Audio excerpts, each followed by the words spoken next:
Hello and welcome to Comic Solving Problems. I'm Stephen Allen. And I'm Eric McElroy. Hello. Hello. Welcome along. This is your twice a week comedy show where we look at the problems in the news and any problems that you send to us as well, and we gosh darn try and solve them. If you are, in fact, we'll just swap this over. We're at the start of the show, so do the world a favour and share the link. Send people to the YouTube. Let's get a nice group of people watching these solutions that they can then apply and make the world a better place. During the show, if you'd like to contribute, you can send messages. You can message on the YouTube. You can message wherever you're watching it as well. Also, hello to people who've already bought tickets to this. Hello to you. And later on, we'll be talking about how, if you're enjoying it, you could chuck some money in our little pot to keep this project up and running. But get sharing, get messaging, get some problems in our directions, and we'll do our best to solve it. I think we've covered all the things right out of the trap in less than a minute. Look at that. I have to say, that's very tidy, Steve. Yeah. You've really just wrapped it up, packaged it up nicely, and said, this is what the shit is. Yeah. You can tell someone's been back doing radio this week. Hell yeah. Look at that. Get it done in 30 seconds, hook through the ads, and press play. Going to put some Phil Collins on now? Is that what you're going to do? Why not? I know the music that's on that station. Let me tell you. They like Billy Joel. So do I. Yep. Really bringing in that young audience. That's what I'm doing these days. Anyway, right. It's my turn to start off with the problem, Steve. And I know this is a problem you are really familiar with, and it is a problem of fraud. How dare you? Something you know quite a bit about. It's actually it actually connects with a problem that we talked about on Thursday. So basically, it is a problem what to do with fraud, specifically what to do with voter fraud, especially if you've just been voted out as president of the United States. And of course, we can see here Donald Trump's coping really well with how things are going. He's been escalating, the campaign has been escalating accusations of voter fraud in Georgia. It's a southern state that he lost. He's quite upset about that. He thought that they were proper racists like him. And he's like, I had that in the bag. Civil War. Don't tear down the statues. Come on, guys. Let's do this. Yeah, turns out those aren't the masks they like to wear anymore. It's new masks. Take off the hood, put on the mask. He's been upset about it. And before we go any further, actually, because we talked about all the emails I've been getting from the Trump campaign, literally, as we were just about to go on air, I got another one from Trump. He really does like me. And it says here they've got 234 pages of sworn affidavits about electoral irregularities in just one county in Michigan. I mean, the problem is, well, here's some of the things. He's got eyewitnesses saying a bunch of ballots where 60% of them had the same signature. Eyewitnesses saw a batch of ballots. So batch, which is a technical term, isn't it? We all know how much a batch is. Oh, yeah. Yeah. 3 bushels. 3 bushels a batch that were scanned in 5 times, 35 ballots not counted, a poll worker marking no ballot on a cancel, a couple. There's a list of things here, but even if they have 234 affidavits of fraud, let's say that each of those people saw about 10 votes fraudulent. That's like 2,340 votes. See, I can do maths when I want to, Steve. The only problem is in Michigan in particular, he's losing by 100,000 votes. So, it's a problem. Yeah. But we take the piss out of Trump. We make fun of them and things. But I did want to, I care about what's happening in America. So I went out on social media and I've heard about all these allegations. And I found someone who's actually behind one of the affidavits that is accusing people of committing fraud in the election. And I was able to speak to them earlier today. And here is my conversation. Joining me now is Gary, who says that he's witnessed voter tampering firsthand. Gary, thank you so much for coming forward and sharing your story. Hey, you could call me Gare. You don't have to call me Gary. You can call me Gaz. Call me Gaz. That's what everybody calls me, a little bit of Gaz. Because that's what I am. I'm a Gaz. Yeah, like my Gaz. Yeah. I do drive an electric car, though. Okay, so you said Trump won the election because you saw some significant voter fraud? Oh, yeah. Like in Florida in 2000, back then. Yeah, that was the Bush. Yeah, we don't really like Bush anymore. No, don't go for Bush no more. Don't really get any anymore. Just me. Me and the stag. Well, Florida was just one state with only 500 ballots separating the candidates. Now we're talking about 5 or 6 battleground states and literally thousands upon thousands of ballots. Those are just numbers. All right, so just tell me what you've seen. My friend Suze, yeah, she was down at Betsy's salon, and there's her third cousin. She was getting her hair done, and she hadn't seen her for a few years because they had a little bit of a falling out about something. I don't know, but I heard there was a boy involved. But she was told that she saw somebody tweet, I think it was the president, and he said that the election was fake. Well, that's not any information at all. That's just what the president tweets. I thought you had seen some actual ballot tampering. Oh, that? Well, yeah. You see, my sister's brother, he was going to vote for Sleepy Joe. And I thought, I'm not having that in my family, not in Gaz's family. No. So I snuck in and I took his ballot.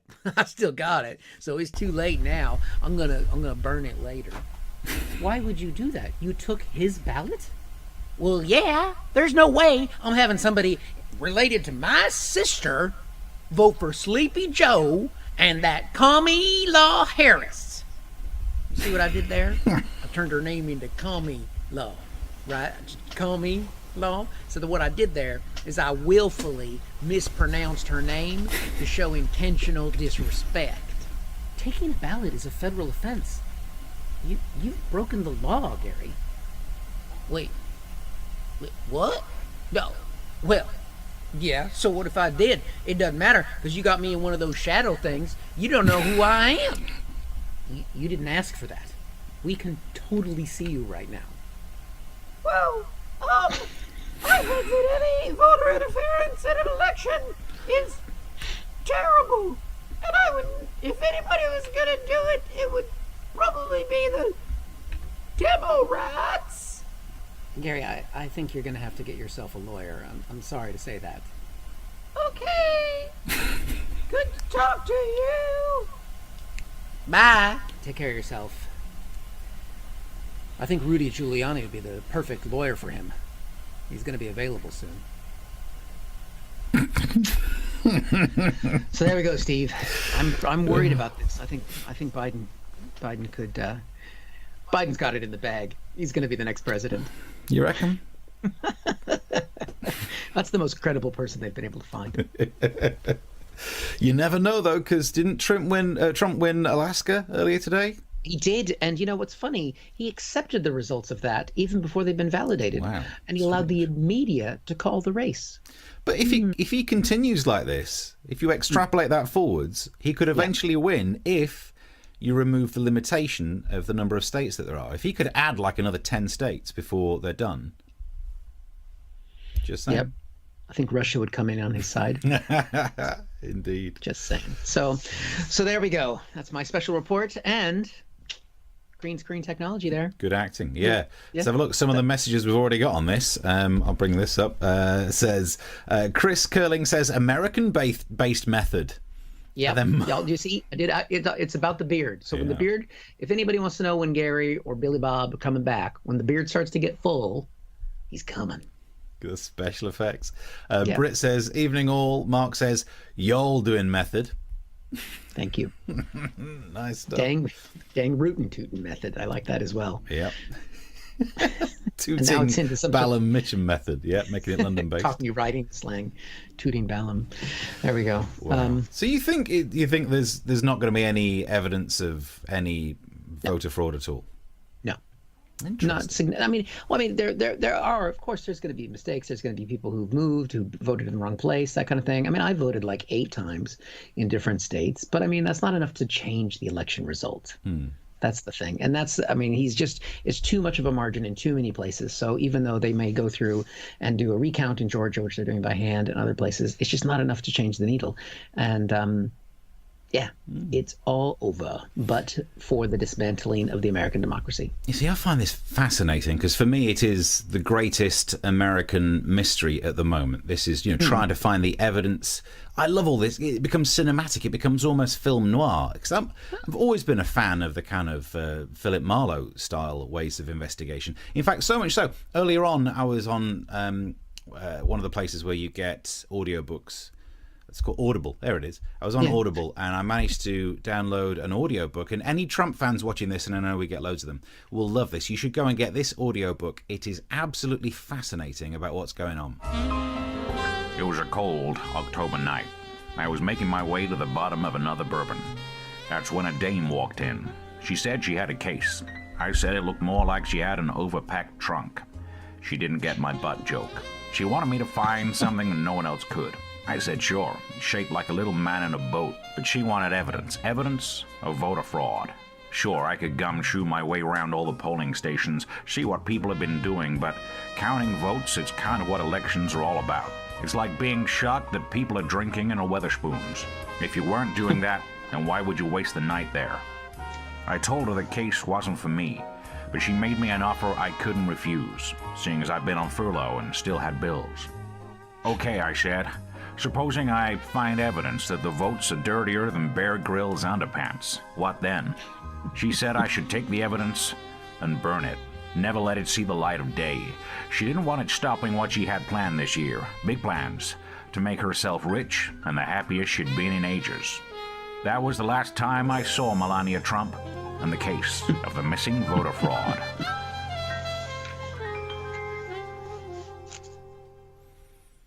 So, I'd say go and download it. Nice. I like the fade out on that one. That was good. It's dramatic, isn't it? Slow fade. Look at that. Look at the genres we're covering. We got the Western angle going on. Raymond Chandler stuff, yeah. Angle. This show's got range. This stuff is worth more than 3 pence. I'd shut that down there. There's the Ko-fi link. Some of the messages coming through as well. Navman says, I believe that the Donald wants to add Chigley, Camberwick Green and Trumpton as new states. I'm just saying, if he keeps doing it and keeps winning them, he could pull this one out of the bag. Eric's never going to get a state, bless him. Let's see what Britt has said. Will Trump be like Frankenstein's monster, forever wandering the Alaskan waste grounds? Ooh, where'd that go? Now that he's won. Yeah, let's hope so. Yeah, he won't go to Alaska. It's too cold. There's no golf. And yeah, he's going to want to be in a place where people are wearing bikinis, just not him. Mark says, is that a voting card in your pocket or are you just pleased to see me? Yeah, she. And then Chris says Sean Connery lives on. Oi, I was just trying to up some of the S sounds to try and be a little bit Bogartish, but I was in a rush. Stop picking on me. This is method. Oh, look at that. John's finally managed to drop us a vodka and Steve a bottle of large water. Thank you. Thank you. Yep. You got me a vodka and you a water. I do like to stay hydrated. Yeah, you do. And I think it's been established that I drink a little bit more than Steve does. Yes, indeed. Although even I was upset this week to hear that Guinness had to recall some of their alcohol-free products because they were contaminated. Why also recall them because they don't have any alcohol in them? I mean, it's 2020. People don't want to be able to feel by the end of the day. You should be able to get your money back for that. Yeah, Guinness doesn't count as alcohol. It's like a vitamin. Yeah, it's a meal. So you can get yourself, you can message by sending messages on the YouTube thing. Get subscribed to that. The message boards are open. We'll keep checking those. Twitter's on the screen as well. And if you're enjoying the show enough, chuck some coins in our pot. It keeps this project alive. So on to the next problem. How do you solve a problem of making sure that the vaccine doesn't go wrong? Because we heard, it was in Tuesday's show, you can go back and watch it, there's a vaccine, it's 90% effective, and then a few days later Russia said that their vaccine was 92% effective. Ew. Typical. 2%. But it's been a good week for all of this news when it comes to cures and treatments and all that. For example, Professor Jonathan Van Tam said that he would be at the front of the queue for the Pfizer coronavirus vaccine. And I heard him say that and thought, you wouldn't, mate. His name's Van Tam. That's not how they do it. As an Allen, I am offended that you are trying to take my place. When I was at school, whenever we had the arm jabs and all that stuff, I was always the first for the test and then for the actual injection and all of that. It was terrifying.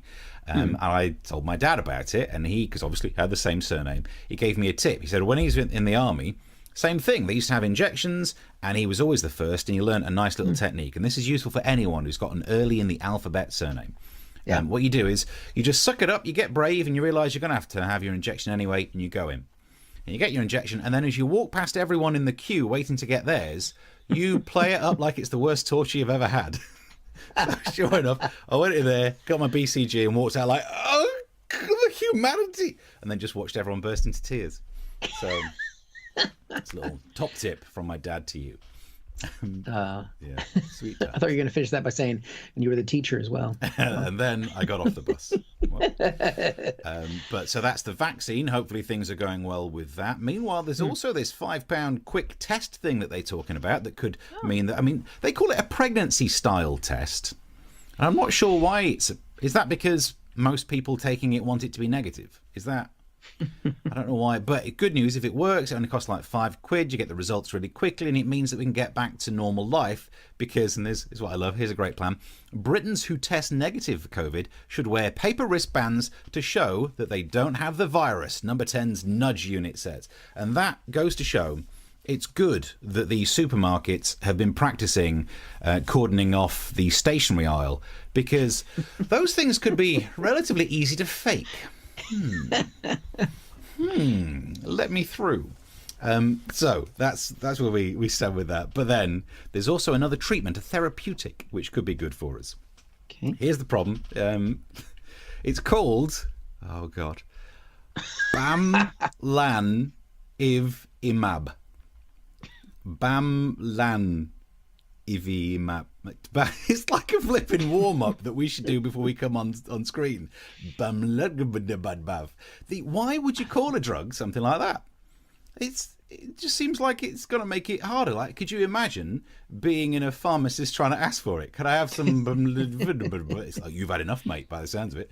And this is from America, where I think in America you have adverts that say things like, why not ask your doctor for Bamlanivimab? Because if I say that near him, I'll spit in his face, and you're not allowed to do that during COVID. It's ridiculous. By the time I've pronounced it, I'll need therapeutics for me jaw. So it's a bizarre treatment. It's a very difficult to pronounce word. To find out more about this, I'm actually joined by one of the researchers from the company. Hello. Hello, Steve. So tell us about the drug. Bamlanivimab is an antibody treatment that could be useful for those with COVID-19. Bit hard to say, though, isn't it? Bit hard. Is it? It's not that difficult. I mean, Bamlanivimab. It's no more difficult than saying something simple like Peter Piper went to pick a peck of pickled pepper. It's not even the most complicated name of the drugs on our books. We have the related product, Bamlanivimab, and the drug that one really shouldn't give to anyone with COVID-19, Bamlanivimab. You don't want to get those confused. And our new product, Benedict Cumberbatch. Couldn't say any of those. Are these going to hit the hospitals in time? Yes, we will be using our advanced logistics distribution system that's better than just sending out trucks. And how does that work? We send out a red lorry, yellow lorry, red lorry, yellow lorry, red lorry, yellow lorry, red lorry, yellow lorry. Well done. Thank you. The one take Charlie. Look at that. Nice. That was not one take. That was not one take. My God. So yeah, look. That's the lay. I'm not sure if we solve that problem. Actually, we do solve the problem. Rename the drugs so that we can say them, and I think more people might actually be able to benefit from them. Yeah, I mean, I can still barely say hydroxychloroquine. Nailed it. Nailed it. But you've learned it. You've learned how to say that now. It doesn't matter because there's Bamlanivimab. I'm going to do a Trump impression as soon as he's out of office. just to be topical. Just to be topical. Keeping it fresh. That's nice. Yeah, a big blue bug bit a big black bear, and the big black bear bled black blood. Wow. I can do tongue twisters too, Steve. Wow. But I can't say hydroxychloroquine. I can now. I can say it. I've been cured. Can you say Bamlanivimab? No, because whatever I say, it'll sound racist. Chris noticed something that I noticed in the comments here during that, is that number 10's nudge unit. What the? I mean, what's a? Is that something that I should know about, or is that why the communications director just left this week? Yeah, isn't it amazing? I was shocked when I heard about the communications director leaving. I thought to myself, they had a communications director? Wow, imagine how bad it would have been without him. Was just give him a nudge and he's gone. What's a nudge unit? So it's nudge theories. It's about how to get groups of people to do things. Yeah. I can't remember the name of the guy who got not technically a Nobel Prize, because economics doesn't get a Nobel Prize. It gets like a Nobel voucher. I'm not sure how they do it. But for, nudge theory, it's like a... But there's a whole unit doing it in number 10?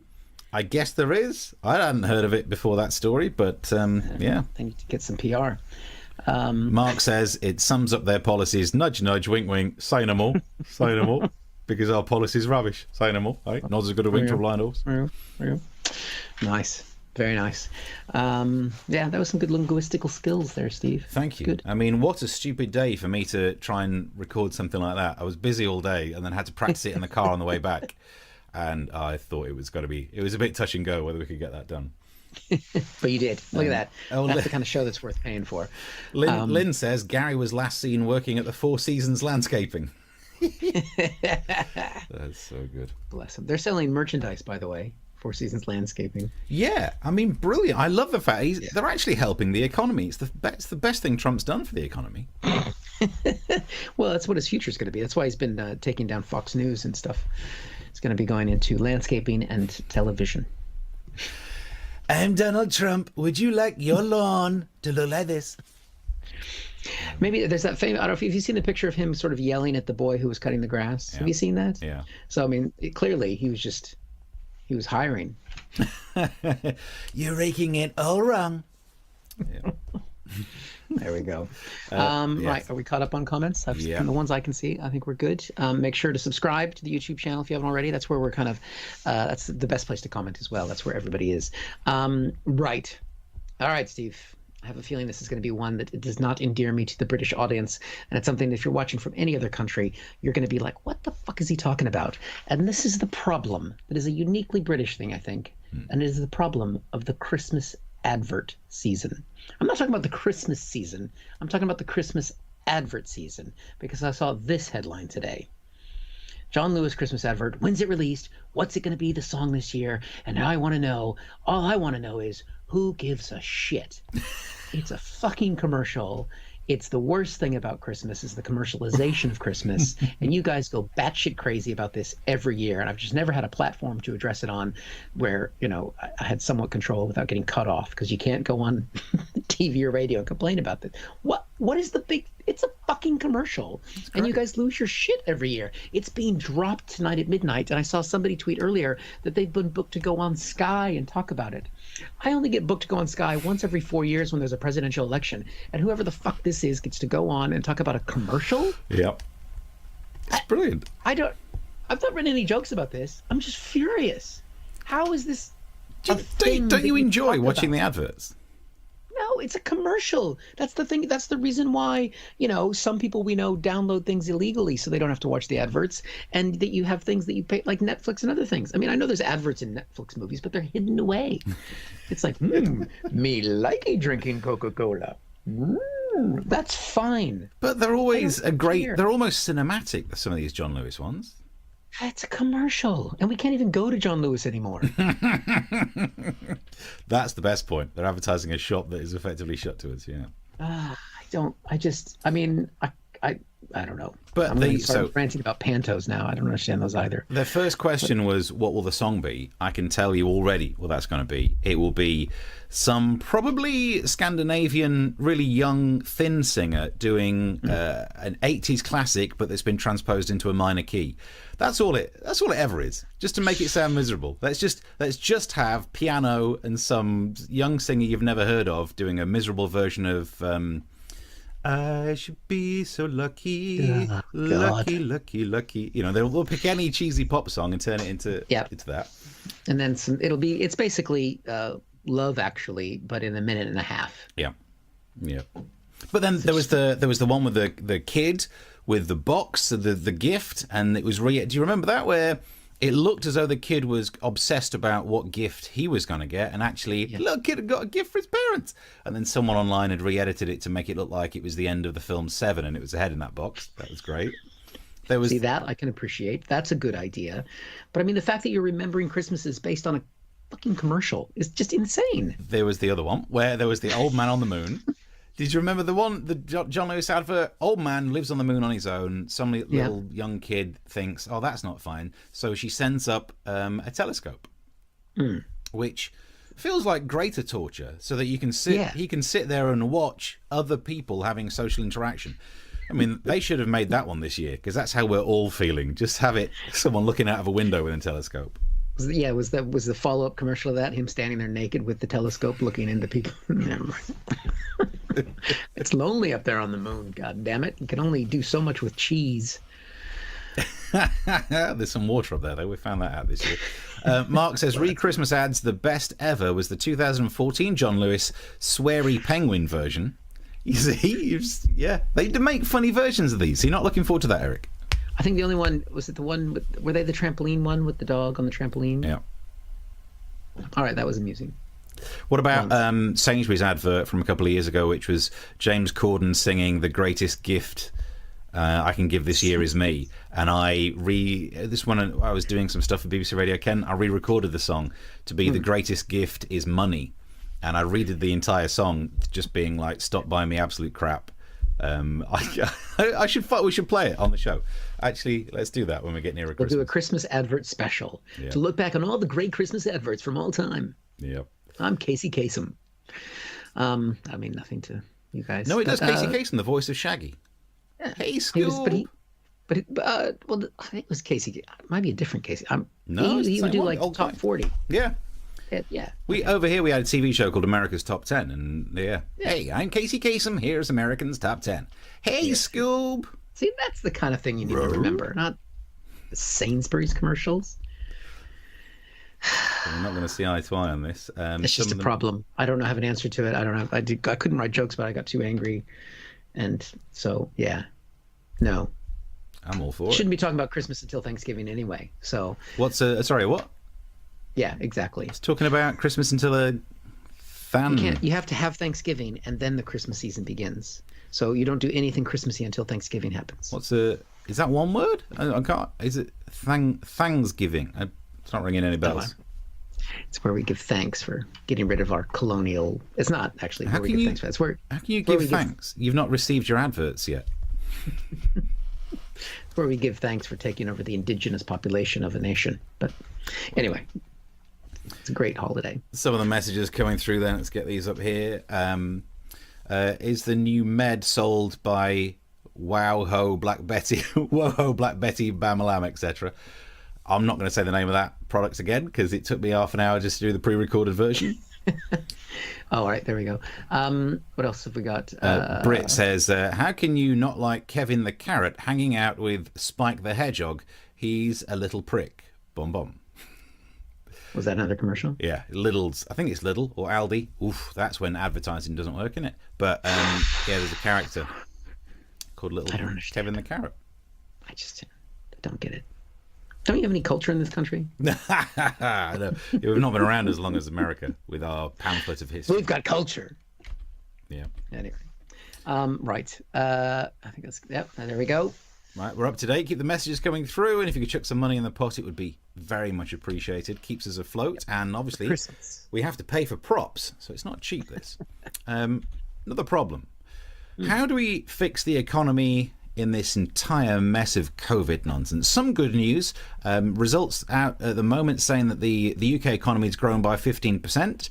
Some people are saying that's thanks to Eat Out to Help Out. By the way, recent research said that Eat Out to Help Out caused a 17% increase in infections. So is that worth it?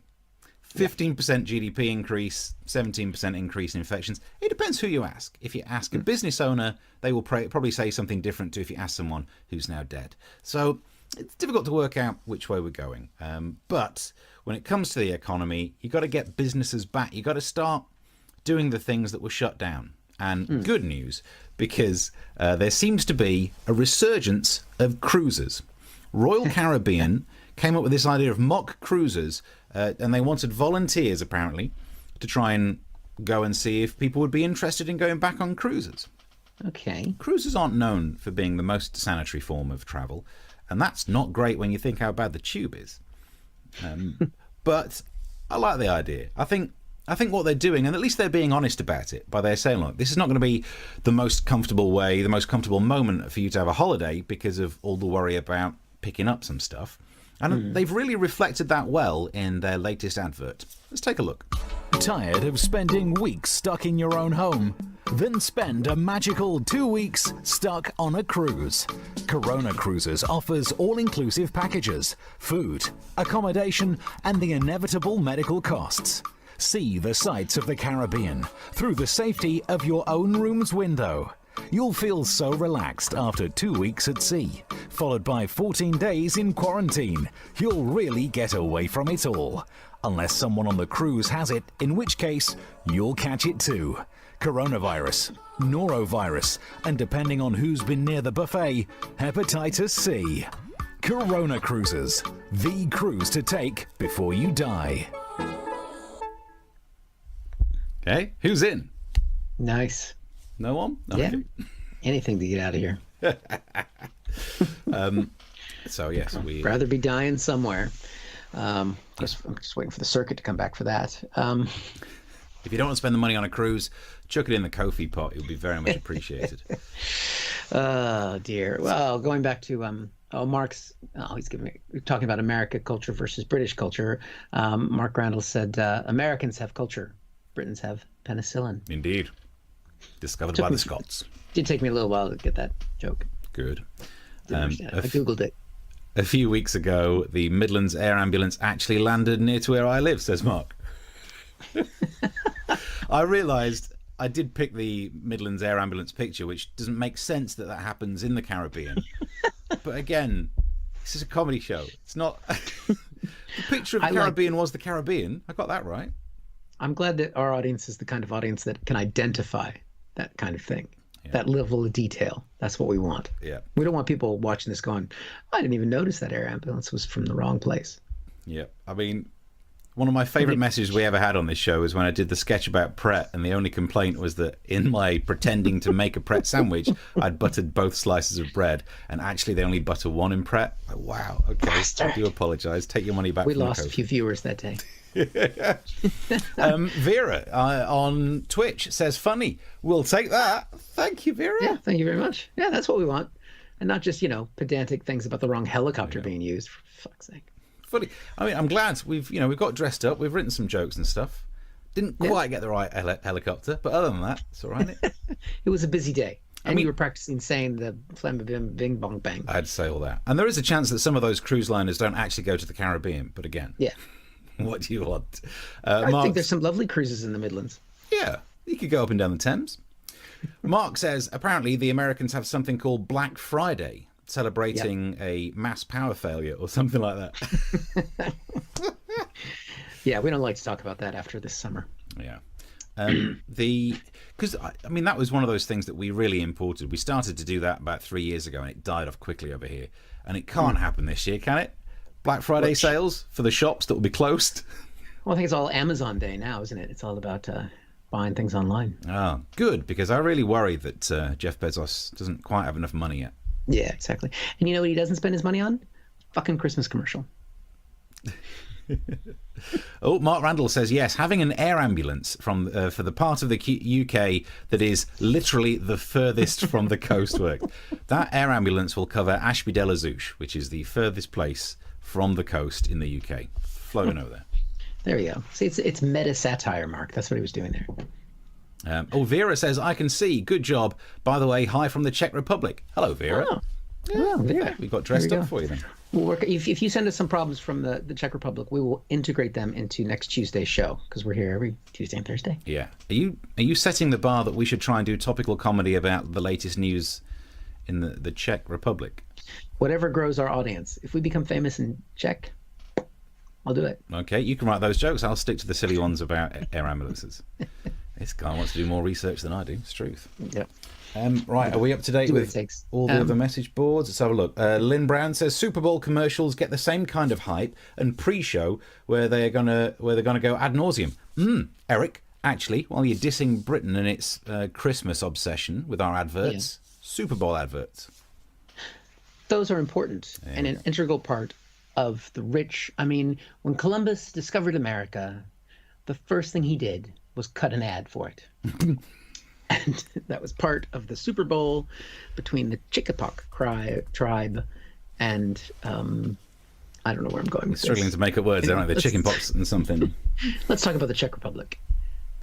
They're on lockdown there as well. So there we go. Yeah. Vera says, sounds good. We have lockdown here now, so lots of free time. How many lockdowns are you in? Because in the UK, we're in our second one. And I don't want to predict what the future's like for you. But the second one is nowhere near as good as the first one, like most sequels. Yeah. Well, partly because the kids are still at school and they're all getting sick now. Yeah. So the way it's going to go is Lockdown 1 was pretty harsh. Lockdown 2, the sequel, is Lockdown 2, Lockdownia. Lockdown 3, Revenge of the Sourdough. And then Lockdown 4 that will happen next year is I Still Know What You Did Last Summer, because this summer no one did anything thanks to Lockdown 1. That's how that works. Yep. Bodes well. Let's see what John said. Disney has advertised its new Christmas advert. They've got an advert now. Yeah. Oh, the Czech Republic's on their second one. So it's not it's not as much fun, is it? The first one's got all that novelty, but it's not as much fun as the second one. Good times. Yeah. You should have been watching this show during Lockdown 1 when we had piss poor webcams and absolutely no idea what we were doing. You missed a treat. Yeah, it's not really changed much. Yeah. But you can go back. They're all on YouTube, which is a good way to say you can watch back the shows on YouTube if you'd be so inclined. All the shows are there, and if you enjoy what you're watching, you can tell people about it. Watch back past episodes. You can watch the 4.5 hours we did on U.S. election night. Wow. I'm sure that's got a lot of playback. But that's all there. And we do little clips and things on our Twitters and all that kind of stuff. So please tell people about the show. Yeah, and if you've enjoyed this evening's entertainment anywhere near enough, then just chuck some money in our Ko-fi. Would be very much appreciated. It keeps this show on. It pays for these ties that we have to go out and buy. Got the ties. And we do a podcast of the show, or when I say we, I mean Steve does a podcast of the show as well. So if you're so podcast inclined, you can share it on podcasts and things. And you can. I've got a new podcast as well, so I'm going to quickly plug that. I haven't even talked to Steve about this yet, and called American Exchange, where yesterday I talked to Anthony Scaramucci. Well, look in the comments section. Mark has something to say on that. There we go. Mark listened to it, and he thought it was an interesting look at American psyche. So there we go. Thank you very much, Mark. So Chris, check that out. Chris has a comment as well, just saying Lockdown 5 will be Trump still claiming victory. That'll be so much fun. Yes, but the lockdown in that case will be him in federal prison. That's why I don't know why he's worried about it. At the moment, his lifestyle's being bankrolled by the taxpayers. It still will be. It still will be. Yeah. Definitely will be. There we go. But we got one more comment. What did Britt say here? Lockdown 1, staying at home and clapping for the NHS. Lockdown 2, sudden inability to count to 6. Do you know what, Britt? I take your point there about people can't count how many people are in 6, but also today I was in a shop. It was essential. I was in a shop and I had one of those, you know when people stand too close behind you? I don't like it anyway, but I'm thinking like, it's 2 meters, pal. Come on. And he got too close. Now, I'm an easygoing kind of guy. I'm willing to let someone stand 1 meter away from me because we're both wearing masks. I'm not going to be a dick about it. But this guy was right up on my back. And so I moved forward to give myself the space. Yeah. He moved in. Flipping. And I was this close to doing that thing where you just turn around and go, what part of 2 meters away are you too stupid to count to, you cretin? Which I could have done and pretended it wasn't me because, you can't see my mouth moving. But, yeah. So I woke up in a really good mood today and lost it all when that guy was just trying to get way too close, right up my ass. Yeah. Shouldn't have gone to that sauna. It was essential, I tell you. It was essential. Oh, dear. Right. Well, we probably should let people return to their lives. Yeah. We'll be back next Tuesday, 9 o'clock in the UK, or whatever time this happens to be, wherever you are. And, is that pretty much it? Yeah, I think we're all done. Thank you for your messages. Thank you for your contributions. Tuesday, 9 o'clock. We've said all the links. Go and have yourself a good weekend. Till then. Bye.